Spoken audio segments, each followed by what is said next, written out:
What's going on, everybody? It's your boy Zoe with No Days Off DFS, here to bring that NBA slate breakdown for the 5-gamer we got going on today. And honestly, man, the NBA did not treat me well yesterday.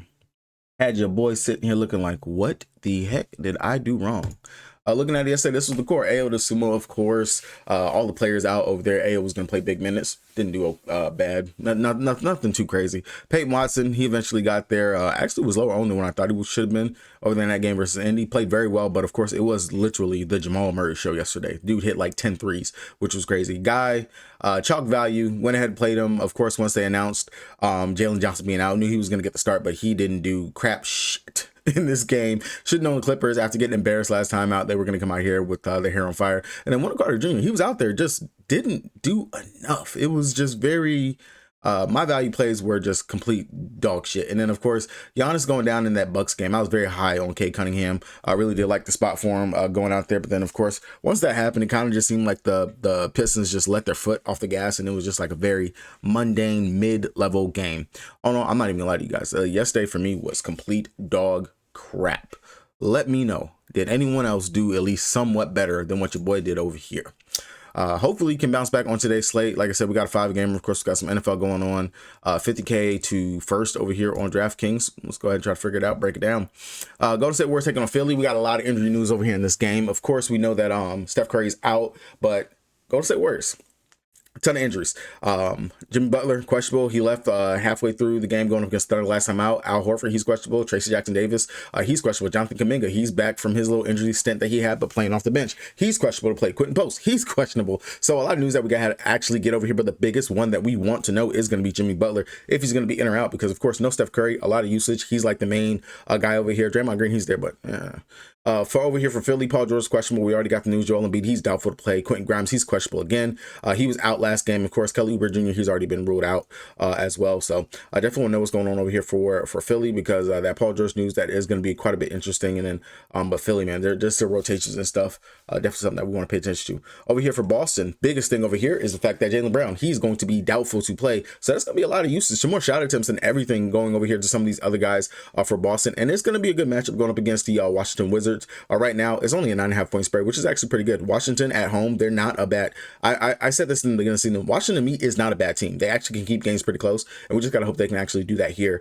Over here for them, they already ruled out Alex Sarr. Sarr's going to be missing, and then Koulibaly is going to be out as well. Corey Kispert, we know he's going to be out for quite some time. So, but those are really the big news over there for that. Utah Jazz taking on the Brooklyn Shitters. Over here for them, Nurk, he's questionable to play. If Nurk's going to be out, we have some value. We can actually get over there at the forward spot, which we actually have done that before already in this type of position. So definitely do like the upside for something that we can get over there. Kevin Love, he's already been ruled out, and Nang is out as well. For the Brooklyn Shitters, Terrence Mann, he's questionable, or question, he's questionable to play. They are on the back end of a back-to-back. Highsmith, Cam Thomas, they're already been ruled out. Los Angeles Lakers, big thing over here. Luka Doncic, he is out. Marcus Smart is out as well. And then for Toronto, they're still without RJ Barrett, and Jakob Poeltl, he's already been ruled out. Minnesota taking on the Pelicans. This is a back-to-back weird type game. They just played, not yesterday, but the day before.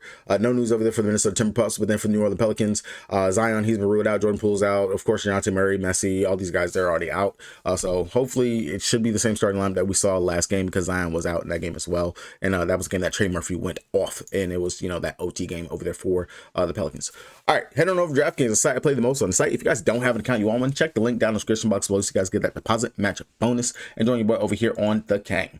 Big thing, of course, is like I said, Jaylen Brown's going to be out, so that's going to shift a lot of usage towards Derek White, the Peyton Pritchard. I know Derek White hasn't been the greatest several games, but he's going to have to shoot. He's going to have to do quite a bit more. Should be more uses over here for him. Same thing for Peyton Pritchard. Both these guys should be out there chucking. If they want to stay in this team, this is where it's going to go to between these two guys. Of course, we can look at some of the auxiliary pieces. Walsh, he's going to be in that starting lineup. He's actually played pretty decent being out there. It's not a bad spot for him, especially the rebounding upside that he actually has. And if he can actually go ahead and get some shots fall and scoring. I imagine that they're going to start Sam Hauser. I don't feel like they're going to start Anthony Simons in this spot. I really don't. I think he is going to continue to stay off the bench for them, but the minutes should still be there for him to actually play a solid role for him. So definitely a value option we can get to, but primarily focus the main two studs if you want to call him that, it's going to be Derek White and Peyton Pritchard. I do prefer Derek White just because, of course, Peyton Pritchard is cheaper. People are going to gravitate towards that price instead. But Derek White, definitely don't mind him, especially because we know he can facilitate, play some pretty solid defense. And if he ever gets hot from three, it's going to be a really great day for him.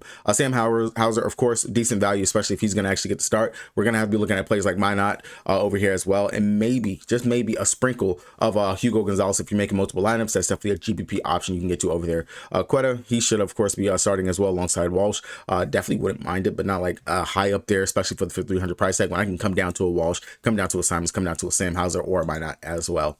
Over on the Washington side of things, of course, we already know with Sarr being out, the usage, it shifts. Keyshawn George, he has a pretty decent usage and everything. He just has not shot the ball well over the last several games. Definitely don't mind him, especially no Jaylen Brown. And you can actually beat Boston. You just shoot it from the outside. It's not bad at all, especially if his shot is actually able to fall. But CJ McCollum, we said it before, if Keyshawn or Sarr miss, that's just two of the main usage monsters over here for Washington. We're going to focus on players like the CJ McCollum, who can and has shown us, yo, I can still get hot. I can still go ahead and drain this ball in the hoop.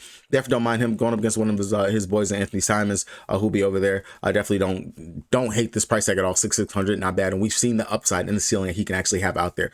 Chris Middleton, he should play pretty much his normalish minutes out there. No, it's not going to be a revenge spot for him necessarily, but we have seen it, of course, again, without there being Alex Sarr being out there, or when Keyshawn was to miss as well, his usage goes up as well, being one of the vets, and he's showing us some pretty decent upside, especially with the playmaking that he has over these last several games. 6-4, 12, 4 assists. So definitely don't mind if you were to land right there. But of course, the main chalk is going to be Marvin Bagley being out there, getting the start at the center spot. One of the spots that we haven't been able to attack Boston has been with opposing centers going up against some of those bigs, especially when they're able to rebound. And we know he can go ahead and get hot. Pretty good fantasy per minute player when he's out there. 26 minutes, but that was on the back end of back-to-back. Still dropped 34 fantasy points. 5K, reasonable price tag. Definitely don't mind it as a mid-tier option that you can get to today. And then, of course, Volk, he would be your GPP pivot. If you don't want to spend up and go ahead and pay for Bagley, take 1,000 off, come down here to Volk. I definitely think he has some decent upside. Champagne, another one that you can pivot to. Only 24 minutes last time out, but 26.8 fantasy points. And he's showing us a pretty nice upside as well. Of course, no Alex Sarr out there. Rebounds go around, especially for some of these pretty good rebounders over here. Outside of that, not really going to focus on too much. Ken Whitmore, he's going to be your GPP option over there. And then Bub Carrington, I think he's like, yeah, right here at 3,800. He's just such a low usage, really doesn't do too much. I wouldn't be surprised if one day he just randomly pops off and just does something for us out there, but I'm not running and gunning over there to play Bub Carrington. I'm sorry. Golden State Warriors taking on Philly. Again, we have to get that news on regards if Jimmy Butler plays or he doesn't. I hope that he does, because then I think this game will be close. And of course, this is Jimmy going up against one of his former teams.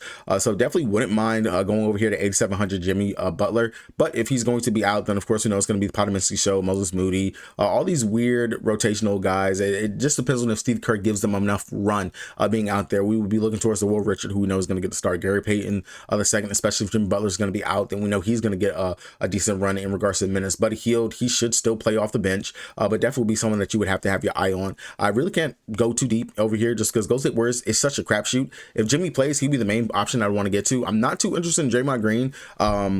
He's just there, 6,400. There's other centers that I feel have a better upside, just because Draymond's not out there to score. That's not what he does. He is there to play defense, rebound the ball maybe, and get those assists. That's typically what he's out to do. GPP, especially if you're making multiple lines, but not something that I'm running and gunning that I feel like I have to get to over there. Now, on the flip side of things for Philly, Tyrese Maxey, especially if there's not going to be any Paul George and then Quentin Grimes as well. We already know Joel Embiid's going to be out. Maxey is just doing everything over here for them. Love the upside for Tyrese Maxey. 10-4 just makes some sense over there. And then if Paul George and Quentin Grimes are going to be out, then off the bench, that boy Jarrett McCain, he's going out there. He's playing the mid 20 minutes in regards to it, and he's showing him and Maxey, man, that is a nice, beautiful future that they have. And then, of course, you mix in the VJ Edgecombe. All these guys look really great over here. 4,600, really great value option right here as well, especially if the game was to blow out. He was out there quite a bit in that last game going up against Washington when they actually had got a pretty good lead, but just didn't do too much. Really was going in the first half of the game, didn't do too much in the second half, but definitely wouldn't mind going down there to a Jarrett McCain as a potential option. Now, at the bigs, this is where it kind of gets a little money, because we can see Barlow gets to start, plays, but just doesn't get enough minutes, gets yanked, and then you'll end up seeing a Justin Edwards come in and just get whatever type of run and just go out there and do something, or you'll get a Jabari Walker come in there, play 24 minutes and just pop off. So all these guys, especially with like the Barlow, the Edwards, the Bona, the Walker, all these guys are going to be GPP to me. I'm not too sure which one I truly would want to get to. Instead, I would just focus more on towards like Tyrese Maxey, Jarrett McCain, VJ Edgecombe. It looks like maybe the minutes are going up maybe he could play more minutes in this last game going up against Washington if it wasn't a blowout, maybe. So if this game was to stay close, we could possibly see a nice big pop game from VJ Edgecombe. Definitely stuffs the stat sheet really well in that last game, and really a big part of it. Just like, look at it, 9.6 rebounds, 6 assists, 2 blocks, and 2 steals. It was pretty well. I definitely wouldn't mind going to him, more of a GPP option that you can get to right there at that 5,700 price tag, but wouldn't mind just going ahead and go to the Andre Drummond dog. We have seen opposing centers have killed going up against the Golden State Warriors, especially because they can rebound. And that's one of those things that we know Andre Drummond is definitely very, very, very capable of doing over there. All right, going on over to the Utah Jazz. If Nurk, let's make sure, let's get the update. Nurk, he's questionable. Will be the first of the back-to-back, so there's certainly a chance that Nurk can skip this one if he doesn't. Blah, blah, blah. So maybe we might not have Nurk dealing with the rib contusion over there. If Nurk is going to be out, looking at the centers, they don't have Kevin Love. I have no clue who the hell this is. They don't have Walker Kessler. We know he's out for the season pretty much. Looking over here at the Forest, you have Lauri Markkanen, Ace Bailey. He's going to, of course, play that small forward spot. Since the ball, he could probably see an uptick in some of the minutes over here. I have no clue who the heck. Oh, no, that's Cody Williams. Cody, hell no. They're not playing Cody any minutes. Taylor Hendrick, maybe. Nope. So Taylor Hendricks, he's with the G League right now, so we don't even have to worry about him. This is where I'm getting to. Cal Filipowski is going to be the dude that we're going to want to go to. We know Cal can play some big minutes, and we have played this spot before when Kevin Love was out and then Nurk was like doubtful, questionable, something like that. When they were short on bigs, we've gone to Cal Filipowski before. 4,800, this is going to be your value for it that you're probably going to want to get to today, especially if we get the news or the trickling that Nurk is going to miss. They're going to have to play Cal Filipowski those minutes. He's going to have to be out there, and he's a really great fantasy per minute player when he's out there. As long as he keeps himself out of foul trouble, it's always been pretty up when he's out there on the court. I love this spot for him, especially going up against a Brooklyn Shitters team where you can rebound the ball and you can get those points inside the paint, where we can see Kyle Filipowski have a really great day. Outside of that, Ace Bailey, another one, again, getting those points inside the paint, cutting, getting to the rim, those things like that. The upside is there. The minutes are there. This is a pretty great, it should be a good back and forth spot. We've seen opposing spot for us. They have been able to go out here and have some pretty decent games versus them. Con Knipple, 32 fantasy points. AJ Green, 28. Barlow, 31. Mikal Bridges, 33. So definitely 30 is in the wheelhouse of what Ace Bailey can do, and possibly for some upside. Definitely young legs, young gun. We should be able to get some pretty decent upside. Of course, Lauri Markkanen, he is definitely in play, 8,200, going up against a Brooklyn Shitter team. I really don't even have to beat dead horse about looking at Lauri Markkanen as a potential play. And then, of course, Keontae George, he can be out there. Definitely do think this is a pretty great assist spot for him to be able to dish. Look what Josh Giddey just did last night, triple-double. I'm not expecting a triple-double from Keontae George, but the assist upside is definitely going to be live for him. And if he's not on his books, not on his books and his betting BS, where he can go out there just turn over the ball in the first quarter like 5 times, definitely could be a really great upside spot for him. Brooklyn Shitters, like I said, they are on the back end of a back-to-back. That's the only thing they're really truly worried about over here for them. But it's Nick Claxton, it's Michael Porter Jr. That's going to be the main 2 options that we want to get to. Everyone else is just axillary. And then, of course, a sprinkle of Clowney. We know the upside with him, especially whenever that shot is falling. He was bricking in the first half of that game yesterday going up against Chicago. And then the second half, just lit it up. Looked pretty good out there. Wouldn't mind running it right back to him at the 5,600 price tag. But Claxton, this right here is what I should have paid more attention to the other day. I know that he's had a triple-double before this season, but to come close to getting another triple-double last night, just like, that's crazy. His potential assists, man, they have definitely been there, especially with Michael Porter Jr. I told you, he plays 10 times better with Michael Porter Jr. being out there on the court. Again, if you're not going to have Nurk, even if Nurk was out there, Nurk is not an as athletic big as Nick Claxton is, and the upside that Claxton has. Definitely wouldn't mind going right back to Nick Claxton as play today, 6,600, pretty great spot, nice in that mid-tier range that people might overlook it, just not worried about it. Hey, I'm going to play Andre Drummond, who didn't play yesterday. A good matchup going up against Golden State Warriors. True. Very true, but definitely do not sleep on Nick Claxton and the upside of what he can go out here and do. Back to back, not really too worried about that right there. Definitely just with the usage and everything that he has. I love the spot. I definitely don't mind it. Same thing for Michael Porter Jr. He's going to go out there and he's going to get his. He's going to shoot. He's going to shoot because he has to. Like, that's just what he's there to do over here for this team. Outside of that, Martin, definitely someone that you can consider. GPP, Zaire, another GPP option you can go to, but really, Michael Porter Jr. and Nick Claxton are going to be the main 2 that we want to get to over here for this team. I forgot to say this in the beginning, but if you guys haven't hit the subscribe button to the channel, make sure you guys hit the subscribe button if you guys enjoying the content your boy is dropping over here, and then drop a like in this video. If this video and my other videos content, something is helping you guys win some money, definitely let me know down in the comment section. Again, I am always open to criticism. If you want me to change something, let me know. I know I've had people tell me, yo, you talking too fast. And my response to that has always been, there is a button that you can push down there that will slow this video down for you if you feel like I am talking way too fast. I know I enunciate enough for you to be able to hear me with what I'm saying. Los Angeles Fakers taking on the Toronto Raptors. Luka Doncic is out. Marcus Smart is out. This should be the LeBron James show. if LeBron James gives a damn. That's what it's going to truly come down to. Does LeBron give a fuck? That's what we need. 8,500. Bron is a 9K plus player, and we know that. We've seen it before in years past whenever LeBron had the whole team to himself, what he's been able to go out there and do. We truly are going to just need Bron to lock in and play. I feel like everyone's going to flock to the Austin Reeves, which is not a bad option. Definitely not a bad play. We've seen opposing guards go out here and have really great games going up against the Toronto Raptors. It's okay. That's cool. But LeBron James, truly, Scotty Barnes, you can try to defend him. You can try, but Bron is still Bron. Bron still can turn it on whenever he wants to, be like it's game 7 in the finals. He definitely can do that. No problem at all. Definitely do like LeBron James. DeAndre Ayton, I don't hate it. I just really haven't truly seen a good connection between him and LeBron James being out there. 6,400 though. No Jakopoto. Probably going to be dealing with Svi Mykhailiuk. Ayton, if he's locked in, he could definitely be a decent option. 6,400. I would rather play Claxton instead. And then, of course, with there not being Luka being out there, there should be more shot attempts for Rui Hachimura to go out there, and we know typically he's going to stretch the floor pretty great in regards to getting his shots off, especially playing off of LeBron James. So I do like the upside for Rui here. Definitely would be someone I can have a little bit of interest in. 5K, we know he can rebound the ball pretty well as well, so don't hate it at all. Now the the fifth person that the Lakers might be sliding in could possibly be Gabe Vincent.